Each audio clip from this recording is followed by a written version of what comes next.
तज्जयति परम ज्योति समम समस्तैरनंत पर्यायै दर्पण तल इव सकला प्रतिफलति पदार्थ मालिका यत्र गुरुवः पान्तनो नित्यं ज्ञान दर्शन नायिका चारित्रार्णव गंभीरा मोक्ष मार्गोपदेश का। अहिंसा परमो धर्म की परम पूज्य आचार्य भगवंत गुरुदेव श्री विद्यासागर जी महाराज की, वर्तमान आचार्य परमेष्ठी गुरुदेव श्री समय सागर जी महाराज की, गुरुदेव श्री वर्धमान सागर जी महाराज की, गुरुदेव श्री सन्मति सागर जी महाराज की, समस्त मुनि संघ की।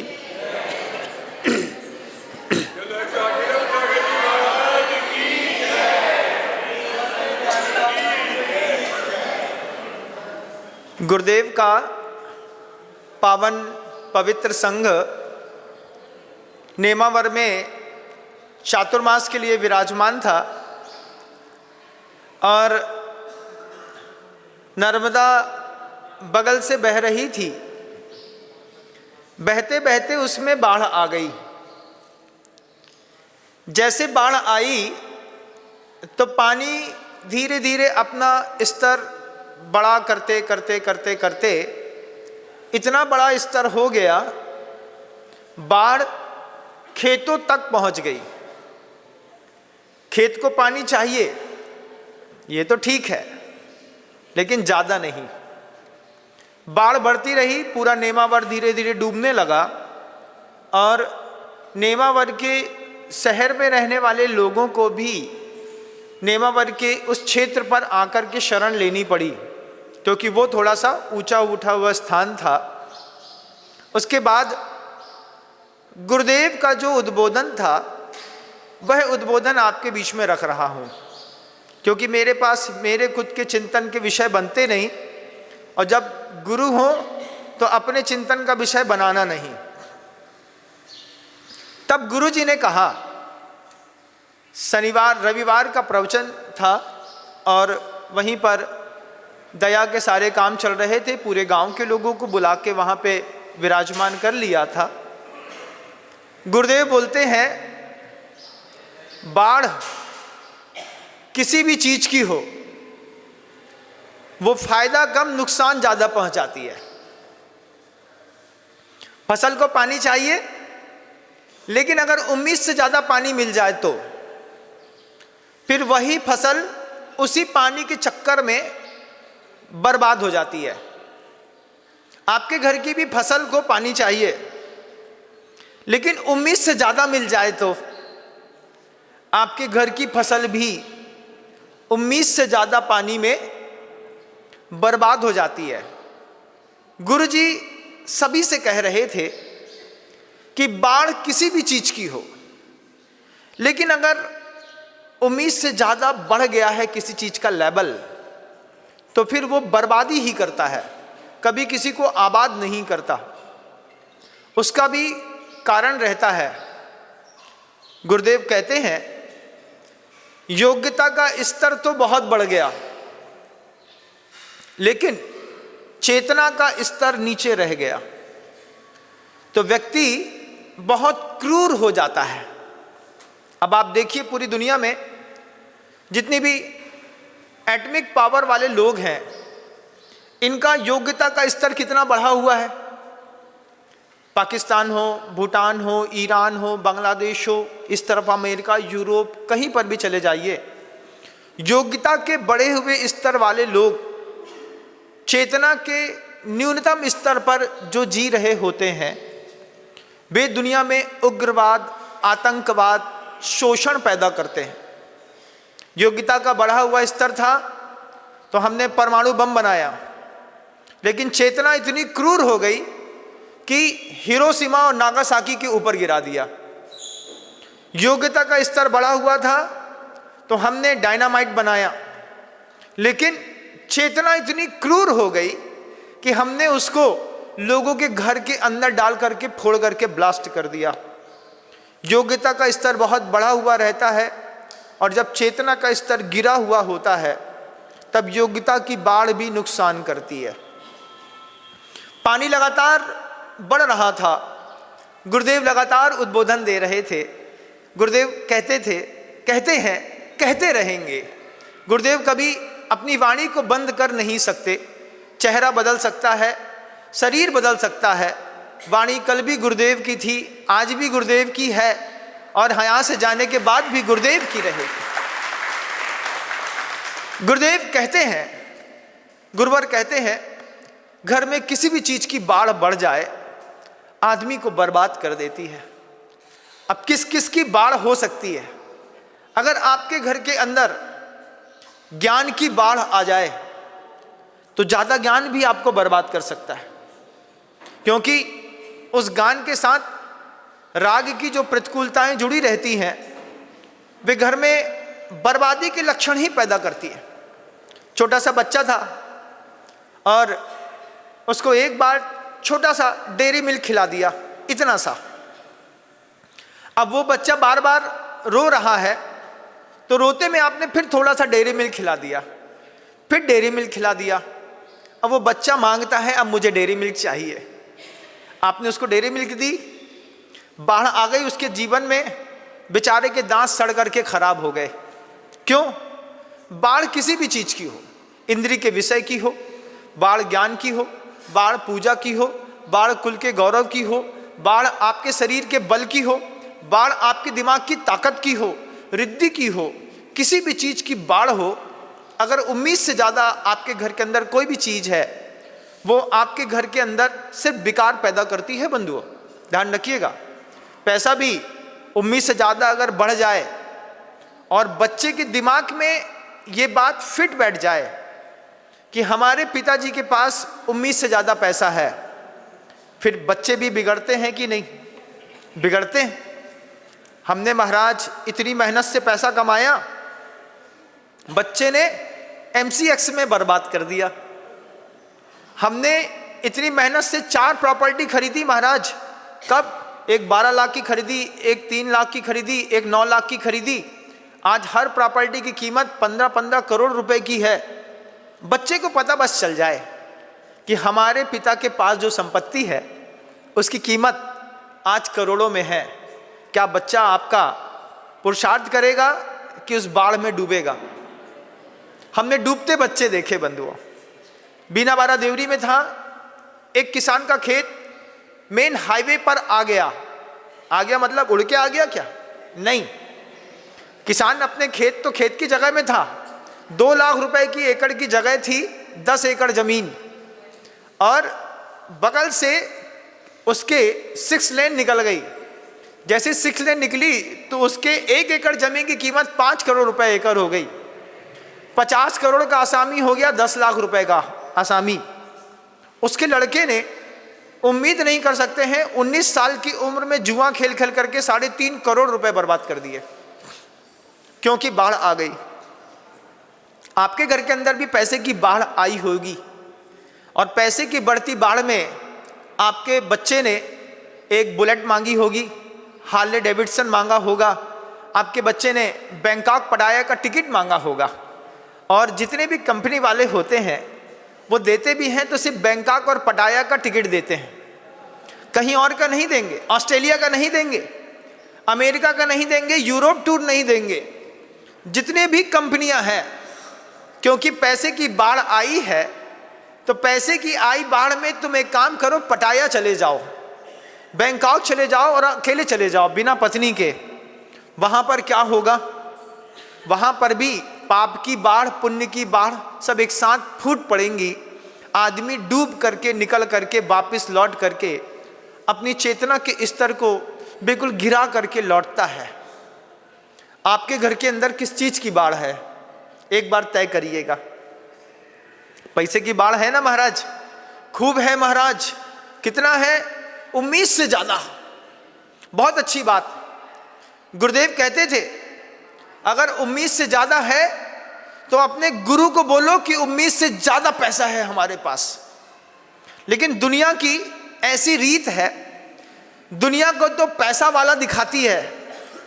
हमारे घर का वैभव देखो, हमारे घर के अंदर खड़ी हुई BMW देखो, मर्सिडीज देखो, और साधु को बोलती है जाकर के महाराज कुछ नहीं है, आप तो बिल्कुल जैसे सबसे बड़ा लुटेरा साधु दिखता है ना। साधु के पास आएंगे तो बिल्कुल भिखारी बन करके।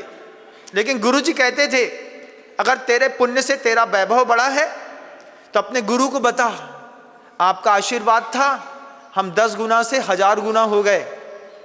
लेकिन आप बहुत सुंदर सा मकान बना करके, सामने 2 गार्ड्स रख करके, 2 BMW रख करके दुनिया को तो दिखा सकते हैं, अपने गुरु को अपना यथार्थ नहीं दिखा सकते। ये भी एक बाढ़ है, किसकी? राग की। सबको सब बताना, सिर्फ गुरु को मत बताना। गुरु को अपनी जीवन शैली से अननोन रखो, प्रभु को भी अपनी जीवन शैली से अननोन रखो। दुनिया में जाओगे तो बेहतरीन कोट पहन करके जाओगे, और जब भगवान की बेदी पर चढ़ोगे तो फटी हुई धोती पहन करके चढ़ोगे। वो भी महाराज हमारी थोड़ी, मंदिर की। घर की धोती ला करके किसने सोचा कि हम जहाजपुर जा रहे हैं, अपने घर से 16 का एक जोड़ी कपड़ा पहन करके ले करके चले, वहां पर जाएंगे अच्छे कपड़े अपने ही घर के खुद के पत्नी के हाथ के धुले हुए पहन करके, और फिर प्रभु का अभिषेक शांति धारा करेंगे। ऐसा माहौल नहीं बनाया आपने। वो तो जब यहाँ पर आए फिर प्रभु ने अपनी तरफ खींचा, साधु का अपना ऑरा दिखाई दिया, अंदर से गुदगुदी मची, चलो अपन भी अभिषेक कर लेते हैं। तो नीचे पहुंचे होंगे, 16 के कपड़े पहने, ऊपर चढ़े आए। ये चेतना जो है न्यूनतम स्तर पर गमन कर रही है, लेकिन योग्यता उच्चतम स्तर पर। आप उग्रवादी हैं, आपका उग्रवाद आपके घर को परेशान करता है कि नहीं करता है महाराज? आप देखिएगा, आपके घर के अंदर पैसा बढ़ा, आपके बच्चे ने किसी चीज की डिमांड करी, आप उस डिमांड से संतुष्ट नहीं है। 20 साल के बच्चे ने कहा मुझे बुलेट चाहिए, पिता कहता है कार में घूम लो, बुलेट नहीं देंगे, हाथ पैर टूट जाएंगे तो कौन संभालेगा। लेकिन आपको देनी पड़ती है कि नहीं? देते हैं कि देनी पड़ती है? क्या होता है? पड़ती है महाराज। अगर ना पड़े तो फिर पड़ेगी, गड़बड़ होती है ना। ये आपके घर के अंदर की बाढ़ के नतीजे हैं। गुरुवर कहते हैं जब भी घर के अंदर किसी भी चीज की बाढ़ आ जाए तो उस बाढ़ का पानी कहीं उलीचना पड़ता है, उसके लिए ये पवित्रतम क्षेत्र बने हुए हैं। आज आप इस सुव्यवस्थित तरीके से स्थापित क्षेत्र को जब देख रहे हैं, आपको भी लग रहा होगा किसी के घर के अंदर धन की बाढ़ आई होगी, उसको अपने परिवार को संभालना होगा, तो उसने अपने धन की राशि यहाँ पर दान कर दी। किसी महानुभावों के दान के पुण्य से ये मार्बल का इतना ऊंचा स्तंभ 1 बना दिया, 2 बना दिया, किसी ने बेदी बना दी, किसी ने सोना लगा दिया, किसी ने छत्र चमर भामंडल लगा दिया।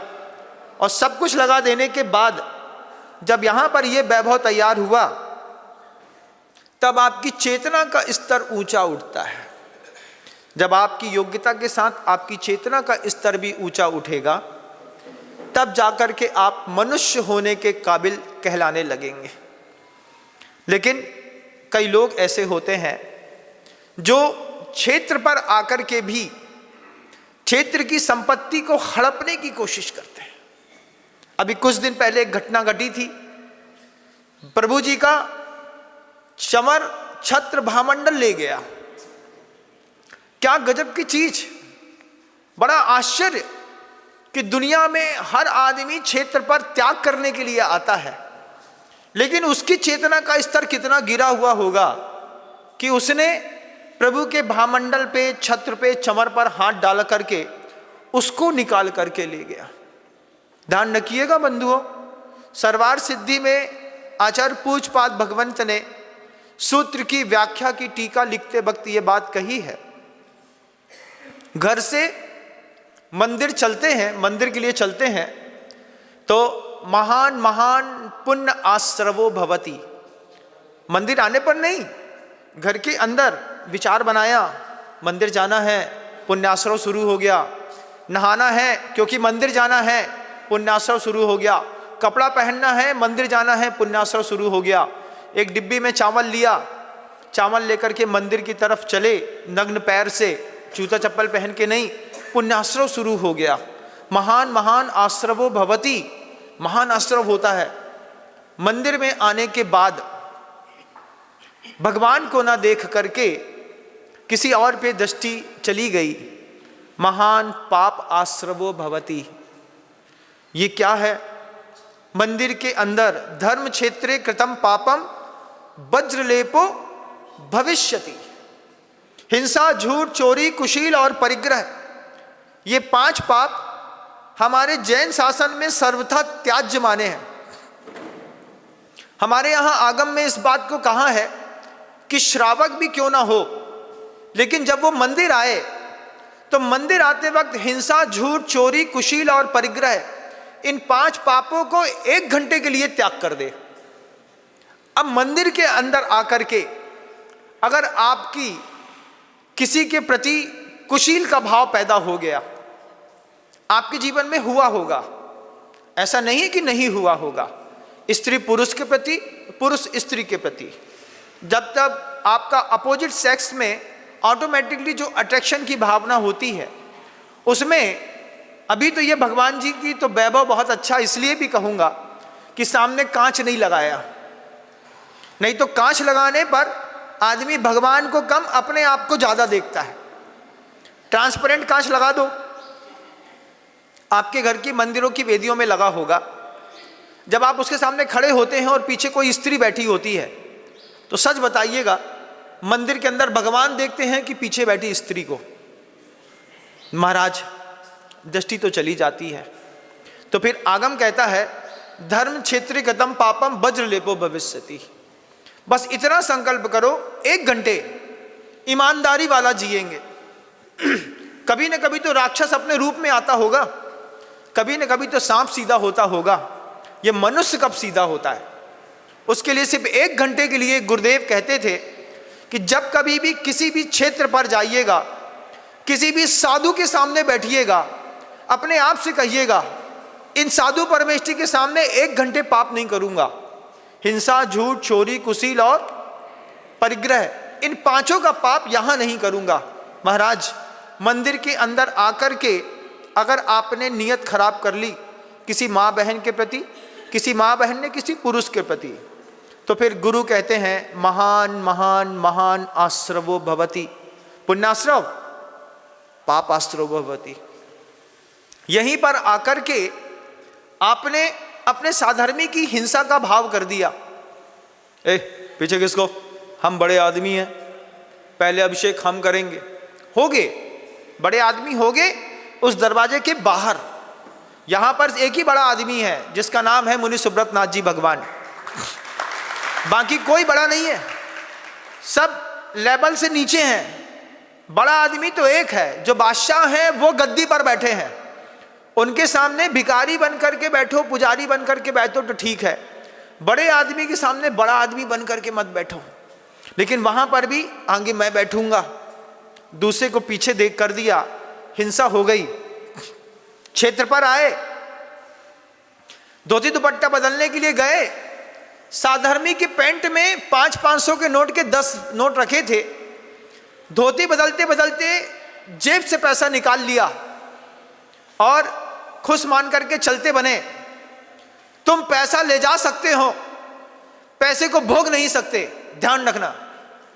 तुम पैसा लेकर के गए, मंदिर के अंदर से किसी साधर्मी का पैसा लेकर के गए, किसी धर्मी का पैसा लेकर के अगर तुम गए हो, ध्यान रखना ये पैसा फूटेगा, और ये पैसा इतना पल्लवित होकर के फूटेगा आप घबरा जाएंगे। पाप के उदय आने की व्यवस्था पंचम काल में बहुत विचित्र है। कैसी है? तुमने मंदिर से कोई चीज की चोरी कर ली, मंदिर से चोरी कर ली, चोरी करके घर ले गए, ले जाओ, किसी ने नहीं देखा, किसी ने नहीं देखा महाराज। अब ये पाप फूटेगा, कैसे फूटेगा? आंख बंद करके बताओ, सबसे ज्यादा प्यार किससे करते हो घर के अंदर? महाराज पत्नी से। बहुत बढ़िया, पत्नी से करते हो ना, तो फिर पत्नी को सबसे पहले ब्रेस्ट का कैंसर होगा। वो कैंसर में पहले वो तड़पेगी, फिर वो इलाज कराएगी, फिर तुम्हारे 500 के 10 नोट के बदले में तुम्हारे 10-15 लाख खर्चा होंगे। 1.5 साल तक तकलीफ में पूरा घर सरवाइव करेगा। उसके बाद पत्नी मरेगी, मरने के बाद फिर तुम्हारे पाप की द्वितीय श्रेणी शुरू होगी, फिर तुम्हारी माँ के ऊपर नंबर आएगा, फिर तुम्हारे बच्चे का एक्सीडेंट होगा तो एक पैर कटेगा, उसके बाद फिर तुमको अंदर पेट में आंत का कैंसर होगा, और वो पाप का पैसा एक एक अंश का त्याग कराते कराते कराते कराते पूरे परिवार को बर्बाद करके निकलेगा। आपकी मर्जी है क्षेत्र पर आकर के किसी धर्मी का, भगवान का पैसा चुराने की, चुरा लो, चुरा क्या लो, मांग लो। कोई साधु है वहां, बोलो हमारे परिवार में जीने का पैसा नहीं है, आप दीजिए, हम आपको 2-5 लाख दे देंगे, लेकिन चोरी मत करो। धर्म क्षेत्रे कृतम पापम वज्रलेपो भविष्यति। इस बात को ध्यान रखना बंधुओं, ये क्षेत्र ऐसे निर्मल क्षेत्र है, यहाँ पर साधु संतों की ऐसी गजब की ऊर्जा है।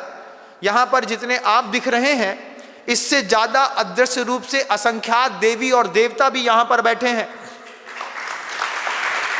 उनके अंदर शापानुग्रह शक्ति है।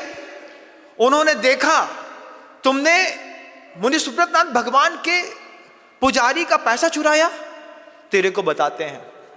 अब जब उसका फल निकलेगा, जब वो श्राप देगा, जब वो तुम्हारे जीवन में प्रतिकूलता पैदा करेगा, तब कहां जाओगे? चुरा तो लिया महाराज, चुरा तो लिया, अब क्या करें? कन्फेस करो, महाराज मुझसे तीर्थ क्षेत्र पर हिंसा, झूठ, चोरी, कुशील और परिग्रह हुआ।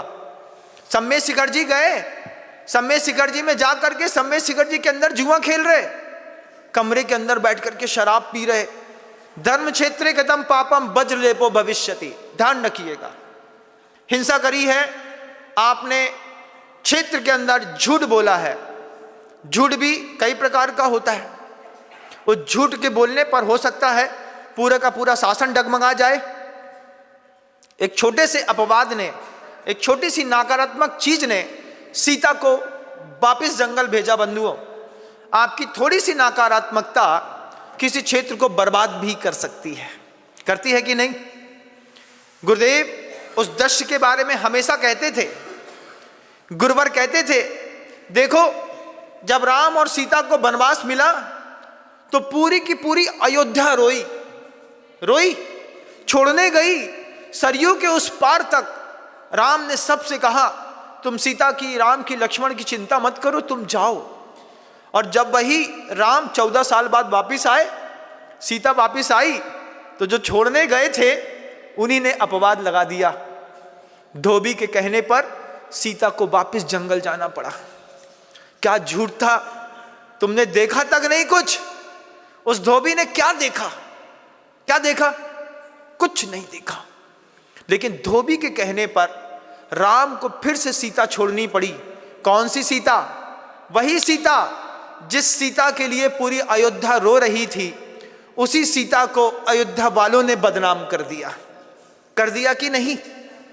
आप भी कभी ऐसा करते होंगे, किसी सिद्ध क्षेत्र पर, तीर्थ क्षेत्र पर जाकर के क्षेत्र को बदनाम कर दिया हो, कभी साधु संत को कुछ कह दिया हो। तुम धोबियों के कहने से अगर कोई सीता बदनाम हुई है तो ध्यान रखना, सीता की आह तुमको भी लगेगी। वो सीता तो बहुत अलबेली थी जो पृथ्वी पर समा गई। दोनों नीतिकार इस बात को कहते हैं। एक नीतिकार कहते हैं कि पृथ्वी के अंदर समा गई, और एक नीतिकार कहते हैं कि पृथ्वीमती माता जी के पास जाकर के उन्होंने आर्य का दीक्षा ले ली। लेकिन कहीं पर भी समाई तो वो पृथ्वी में है, ये तो बिल्कुल तय है।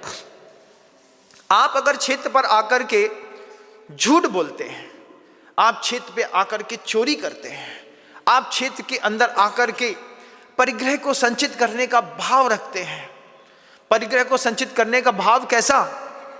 आप पर विश्वास करके हमने आपको टीका लगा करके टिकने के लिए छोड़ा और आप ही टिकने के लिए पी करके कहीं और टिकने चले गए। सरिया लेकर के आए 27 रुपए किलो का, हम ही ने रेट डाल दिया 30 रुपए किलो का। नॉन फंडेबल वाली सीमेंट लेकर के आए और हमने बिल लगा दिया इस तरीके का। आप मंदिर से कमा रहे हैं, दुनिया में कमाने के लिए कहीं कुछ और नहीं मिला, मंदिर से कमाई। माता जी इसका पूरा दारोमदार हमको दे दीजिए। कोई लोभ होगा, कोई अंदर भाव होगा, 2 पैसे बचेंगे, मुनि सुब्रत नाथ भगवान के पैसे से हमारी पत्नी को साड़ी आ जाएगी। अरे शर्म करो, ये बोलो कि हमारी पत्नी का गहना मुनि सुब्रत नाथ भगवान के चरणों में चढ़ जाएगा, तब तो तुम धर्मात्मा।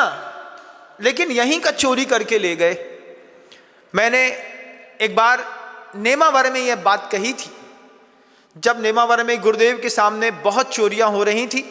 गुरुवर जिस चौके में जाते उसी चौके में चोर धोती दुपट्टा पहन करके घुसता, हाथ साफ करता, निकल जाता। मैंने प्रवचन में कही थी यह बात कि हो सकता है कोई व्यक्ति ऐसा है जिसको पैसे की बहुत कमी है, मेरे कमरे में आइएगा, हम आपके पूरे परिवार को व्यवस्थित करने की सामर्थ्य रखते हैं, हम पूरा परिवार बना देंगे। लेकिन बहुत सारे धार्मिक व्यक्तियों की आस्था पर आप ठेस ना लगाएं, इस बात की आपसे करबद्ध प्रार्थना है। और आप आश्चर्य मानेंगे, उसके बाद वो चोर क्षेत्र छोड़ करके चला गया। उसके बाद 1.5 महीने तक कभी भी एक भी दिन चोरी नहीं हुई। धर्म क्षेत्रे गतम पापम वज्रलेपो भविष्यति। अगर आपके पास बाढ़ आई है कुज्ञान की, कुधर्म की, उससे अपना धर्म बर्बाद मत करिए। अगर आपके पास योग्यता है, योग्यता का सही सुंदर प्रस्तुतिकरण करेंगे, ये जैन शासन और जीवंत और जयवंत होगा, जिसके लिए आज हम सब मानस बना करके इस संवाद को यहाँ पर सुन रहे हैं। आपका भी सौभाग्य है। दुनिया में 1000 पाप कर सकते थे, लेकिन आपने जहाजपुर आना सोचा। आपने सोचा कि मुझे मुनिसुब्रत भगवान जी के दरबार पे आना है। आपसे बड़ा कोई पुण्यात्मा नहीं इस सृष्टि पर। लेकिन अगर आप यहाँ पर आकर के भी और यथार्थ को नहीं देख पाए, अपनी चेतना का स्तर नहीं बढ़ा पाए, गुरु जी कहते हैं इस बात को, आप भी इस बात को सुन लीजिए। दुनिया में कुछ भी चीज मुफ्त में नहीं मिलती। क्या सुन रहे हैं? दुनिया में कोई भी चीज मुफ्त में नहीं मिलती, चुकाना तो पड़ता है। अगर आपने क्षेत्र पर आकर के एक थाली भोजन फ्री में किया है, ध्यान रखना इसको चुकाना पड़ेगा।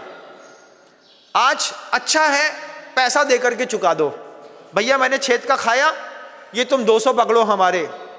बोले क्यों? यहाँ तो फ्री की भोजनशाला है। फ्री की है तो भी 200 पकड़ो। क्यों दे रहे? तो फिर वो सामने वाला कहता है समझदार कि अभी तो मुझे पता है कि इस थाली के बदले मैंने 200 दिए, लेकिन बाद में पता नहीं रहेगा कि एक थाली भोजन खाने के बदले में मेरे हिस्से का कौन सा पुण्य खिसक गया। तो मैं अज्ञात पुण्य को छोड़ने की अपेक्षा अभी ज्ञात भाव से 200 रुपए दे करके अपने अज्ञात पुण्य की रक्षा करता हूँ। ये बात गुरुदेव ने जब हम लोगों को समझाई थी, उसके बाद से धर्म क्षेत्र का कभी पानी पीना पसंद नहीं किया। लिया तो दे करके आए। ये आप भी सीखिएगा। धर्म क्षेत्रे कतम पापम वज्रलेपो भविष्यति। और ये भी सीखिएगा, अगर आपके घर के अंदर बाढ़ आ गई है, काहे की आ गई है महाराज? 2 नंबर का इतना पैसा है महाराज, कुछ ना पूछिए। तो वो बाढ़ से किसी और को परेशानी नहीं है, उस बाढ़ से आपके फैमिली मेंबर्स को परेशानी है, आपको भी परेशानी है। आपका लड़का आपके अंडर कंट्रोल में नहीं है, आपकी बच्ची आपके कंट्रोल में नहीं है। एक को बैंकॉक जाना है, एक को पटाया जाना है, एक को विदेश में पढ़ने के लिए जाना है क्योंकि बाढ़ आई है। इस बाढ़ को बुजुर्ग लोग तरीके से व्यवस्थित करते हैं। कैसे करते हैं? अभी इंदौर में था, एक महानुभाव तिलक नगर में आए, वृद्ध थे, रिटायर्ड ऑफिसर थे। उन्होंने 1,81,00,000 रुपए का दान दिया। 1,81,00,000 रुपए की एक जिनबिंब रखने का जैसे उन्होंने सौभाग्य प्राप्त किया, हमने उनसे कहा आप वृद्ध हैं, एक बार अपने परिवार से पूछ लीजिए। उन्होंने कहा महाराज बोल दिया तो बोल दिया, देंगे। घर में जब खबर पहुंची कि दादाजी 1,81,00,000 रुपए का दान बोल करके आए हैं, शाम को उनके चारों लड़के हमारे पास आ गए। महाराज जी वो बात करनी है। हमने कहा कर लो, अकेले में करनी है अकेले में कर लो। पिताजी का मानसिक स्थिति ठीक नहीं है महाराज श्री, हम लोग की इतनी हैसियत ही नहीं है, हम लोग 1,81,00,000 कहाँ से लाएंगे। ये बात 4 लड़के कह रहे हैं। पिताजी को आशीर्वाद दीजिए महाराज जी, हम लोग 5,55,000 रुपए की राशि 5 साल में चुका देंगे, इतने ही बस आशीर्वाद ले सकते हैं। हमने कहा बिल्कुल सही बात कह रहे हैं, मैंने तो आपके पिताजी से पहले ही कहा था कि 1,81,00,000 रुपए बहुत होता है, आप वृद्ध हैं, घर में पूछ लीजिए। पीछे से धीरे से पिताजी आए, आकर के बैठे। पिताजी आ गए महाराज श्री, आ गए। हमने कहा आपके पुत्र हैं, ऐसा ऐसा कह रहे हैं। तो पिता क्या कहता है, महाराज पुत्र को कहने दीजिए, हम आपको 1,81,00,000 रुपए पूरा देंगे, मेरी मानसिकता बिल्कुल स्वस्थ है।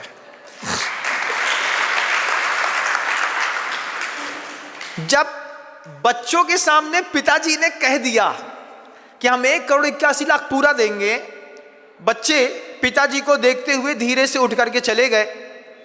फिर मैंने उस वृद्ध से पूछा कि आप 1,81,00,000 का भाव रख रहे हैं और आपके चारों लड़के मिलकर के 5,55,000 का, ऐसा क्यों? बोले महाराज मुझे पता है मेरे पास कितनी संपत्ति है, संपत्ति का मालिक मैं हूं। अगर मैंने अपने घर से बुद्धिपूर्वक पैसा नहीं निकाला तो मेरे पूरे के पूरे परिवार बर्बाद हो जाएगा। हमारे परिवार में झगड़े चलेंगे, नाती का अलग झगड़ा चलेगा, पुत्रों में अलग झगड़ा चलेगा। इस झगड़े फसाद की जड़ बन गया है हमारे घर का पैसा। मैंने पुत्रों को बोल करके बोल दिया कि 1,81,00,000 दान दे दिया हूं। अब चारों के चारों सोच रहे हैं पैसा कहां से आएगा। मुझे तो पता है कि मेरी प्रॉपर्टी है, मैं बेच करके दे दूंगा। उसी प्रॉपर्टी पर ये पुत्र एक दूसरे का मर्डर कर देंगे। दान दे दूंगा तो हमारे पुत्रों का जीवन भी बच जाएगा और मेरा धर्म ध्यान भी हो जाएगा। ये बात पिता ने कही। हमने एक दिन बाद फिर उन पुत्रों को बुला करके कहा आप बताइए कि पैसा कैसे चुकाएंगे। तब चारों पुत्र कहते हैं पिताजी की कोई भी प्रॉपर्टी नहीं बिकेगी महाराज श्री, पिताजी का दृढ़ निश्चय है, वे मालिक हैं। हम चारों में से 2 की फैक्ट्रियां हैं, हम दोनों अपनी फैक्ट्रियों से अगले 5 सालों में पूरी की पूरी राशि चुका देंगे, आपके सामने संकल्प। जब आप अपने परिवार की उम्मीद से ज्यादा दान देते हैं, इससे आपके पाप का संतुलन बैठता है, आपके परिवार की पाप करने की सामर्थ्य कम होती है। और अगर आप छुपा करके यहां से जाते हैं, हमारी हैसियत थी लाखों के दान करने की और हमने सैकड़ों में दान करके निकल गए। आपने अपनी योग्यता को बढ़ा तो लिया, लेकिन चेतना के स्तर की परिभाषा को समझ नहीं पाए। अब वही पैसा जो किसी मंदिर में लग सकता था, अब किसी जब शराब खाने में घुसेगा, जुए खाने में घुसेगा, रेड लाइट एरिया में घुसेगा, बैंकॉक में, पटाया में, मनाली में, कुल्लू में, रेस्टोरेंट में, इन सब जगहों में घुसेगा, तब तो आपको सुकून है। किस बात का सुकून है? अरे महाराज बच्चे हैं घर में तो ऐसा थोड़ा बहुत हो जाता है। शादी 1 करोड़ की हो सकती है, लेकिन कभी ये संकल्प नहीं किया कि जितने की अपनी लड़की की शादी करूंगा उसका 10% मंदिर जी में दान जरूर करूंगा। जब हम बार बार कहता हूं मैं, तुम्हारा पैसा नीच जात के कितने लोग खा गए। बैंड बजाने वाला तुम्हारा पैसा खा गया कि नहीं? खा गया महाराज। रोटी बनाने वाले खा गए। तुम्हारे घर के अंदर तुम्हारे बच्चे की शादी में ताली बजा करके नाचने वाले तुम्हारा पैसा खा गए, लेकिन अफसोस इस बात का कि तुम्हारा पैसा तुम्हारे भगवान को नहीं लगा। तुम्हारी मेहनत का पैसा हिजड़ा खा गया, तुम्हारी मेहनत का पैसा बैंड वाला खा गया, तुम्हारी मेहनत का पैसा कैसे कैसे लोग खा गए, लेकिन तुम्हारी मेहनत का पैसा तुम्हारे भगवान को नहीं लगा। तुम्हारी चेतना को धिक्कार है। उस हर आदमी की चेतना को धिक्कार है जिसके पास योग्यता तो आसमानी है, लेकिन चेतना बिल्कुल निम्न स्तर पर चल रही है। बच्चे हैं, सीए करके बैठे हैं, दान के ऊपर विश्वास नहीं है। महाराज बहुत अच्छा, तुम्हारा दान के ऊपर विश्वास नहीं है, पैसा कमाने के ऊपर तो विश्वास है ना। पैसा बहुत जबरदस्त कमाएंगे, कमाने के बाद क्या करेंगे? ईट ड्रिंक एंड मैरी, खाओ पियो खुश रहो मौज उड़ाओ। इसके लिए अभी तुम चेतना को समझ नहीं पाए। ये अलग दुनिया है मुनि सुब्रत नाथ भगवान के दरबार की। यहाँ पर अच्छों का धन लगता है। आप भी अगर अपना धन लगाएंगे तो सौभाग्यशाली माने जाएंगे, नहीं तो तुम्हारा पैसा ये खा रहे, पता नहीं कौन कौन खा रहा। अपने आप से बोलना, महाराज हमारे घर का पैसा सबके घर में गया लेकिन प्रभु के घर में ना गया। इस बात का हमेशा अफसोस है। शब्दों को विराम दूंगा, मेरी हमेशा से आदत रही है, टाइम पंचुअल हूँ, समय से चलता हूँ, इसलिए अपनी वाणी को बीच में विराम दे रहा हूँ। जाते जाते एक सुंदर संकेत और देना चाहता हूँ। कल पता नहीं हमको भी प्रभु के दर्शन हुए या ना हुए, लेकिन मंच के माध्यम से कहना चाहता हूँ, दुनिया अपनी खुशी के लिए प्लास्टिक बना चुकी है, लेकिन अब इससे निपट नहीं पा रही है। आज देश को उस संदेश की सबसे बड़ी आवश्यकता है कि आप अपने घर को प्लास्टिक मुक्त करिए। साधु संतों से भी कहूंगा कि सामग्रियां ऐसी उपयोग करिए जिसमें कहीं पर भी प्लास्टिक ना हो। मैं खुद इसकी शुरुआत करने जा रहा हूं। अभी तक मैं प्लास्टिक के पेन से लिखता था, अब मैं सोच रहा हूं कि लिखूंगा अभी तो पेन जो होगा वो लकड़ी का होगा, क्योंकि प्लास्टिक ने पूरी दुनिया बर्बाद कर दी। एक भी प्लास्टिक एक बार पैदा होता है, उससे धरती खराब होती है, पानी खराब होता है। माइक्रो प्लास्टिक से आपके लंग्स खराब होते हैं। पानी खराब होने के कारण आप जो बॉटल का पानी पीते होंगे उसका भी माइक्रो प्लास्टिक पानी से गुजर करके पेट में जाता है। कोलाइटिस होता है, आंतों का कैंसर होता है, हार्ट की बीमारियां होती हैं। एक प्लास्टिक मुक्त भारत बनाने की कवायद में आप सबसे पहले अपने घर को प्लास्टिक मुक्त करने का शुरुआत प्रकल्प करिएगा। मैं चाहता हूं दुनिया में कहीं भी जाएं, अपने साथ कपड़े का झोला और थैलियां लेकर के जाएं। पहले के ज़माने में आदमी जाता था, थोक में सामान लेकर के आता था, घर से 4 झोले लेके जाता था। आज कुछ लेकर के नहीं जाता, वहीं से कैरी बैग्स मिलते हैं, वहीं से लेकर के आते हैं।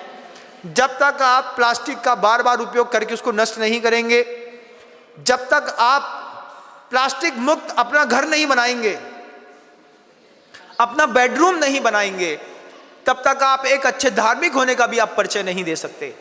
आज पूरे देश को, समाज को आवश्यकता है इस बात की कि हम एक प्लास्टिक मुक्त जीवन शैली की ओर अग्रसित हों। मैं शुरुआत कर रहा हूं, मैं खुद लगातार चिंतन करता हूं कि कितनी चीज़ें मेरे पास प्लास्टिक की हैं, उनसे हट करके अब मैं नेचुरल प्रोसेसिंग में कागज़ों पर आने की कोशिश कर रहा हूं, बांस पे आने की कोशिश कर रहा हूं, और धीरे धीरे मैं सब कुछ बदलने की कोशिश कर रहा हूं। आप भी बदलने की कोशिश करिएगा। आपके घर के अंदर प्लास्टिक का मग्गा का सब्स्टिट्यूट क्या है? प्लास्टिक की बाल्टी का सब्स्टिट्यूट अगर आपके कमरे में स्टील की बाल्टी हो सकती है, एल्युमिनियम हो सकती है, तो आप एल्युमिनियम स्टील से प्लास्टिक को हटाएंगे। आपके घर के अंदर मिक्सी के दूसरे जो कंटेंट हैं वे अगर प्लास्टिक के हैं तो आप उसको आयरन का लेकर के आएँ, एल्युमिनियम का, हैंडोलियम का लेकर के आएंगे। मैं समझता हूँ हम देश को और कुछ दिनों तक जिंदा रहने के लिए बचा पाएंगे। अब मैं शब्दों का विराम देता हूँ। गुरुदेव श्री विद्यासागर जी महाराज की जय।